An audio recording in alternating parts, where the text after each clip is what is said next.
Me estou sumamente satisfecho de portar para aqui na AUE na entrega de Post Sierra.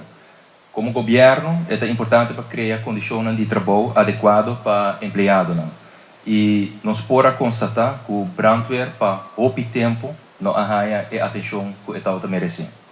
Esse aqui é o motivo que acaba for de início do gabinete Wafer Cruz 1 a percurar para dar o departamento sua atenção devida.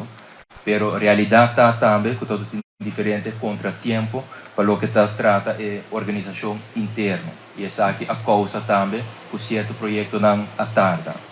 Sin embargo, junto com o sindicato de brandweer, membro de management team a percurar para trazer plano para pôr hal em maneira não tabisa e falta de atenção que todo tem para o departamento aqui.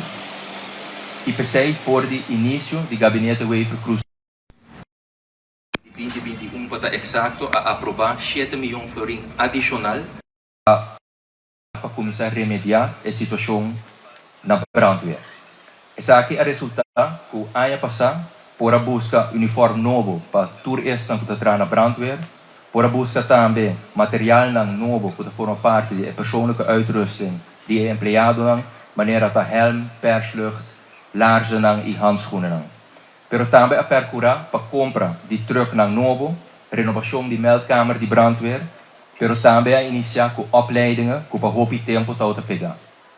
E AUE, maneira nós estamos para aqui na Post Sierra, que está o primeiro projeto infraestrutural que nós aprovar para exato 30 de dezembro de 2021. E hoje de projeto aqui não está possível sem a cooperação com o nosso ministério arranha de ministro-presidente, que lamentavelmente não pode estar presente AUE, pero me quero mencionar essa aqui para sobre o seu ministério a pôr fundo disponível para nós poder completar o projeto aqui.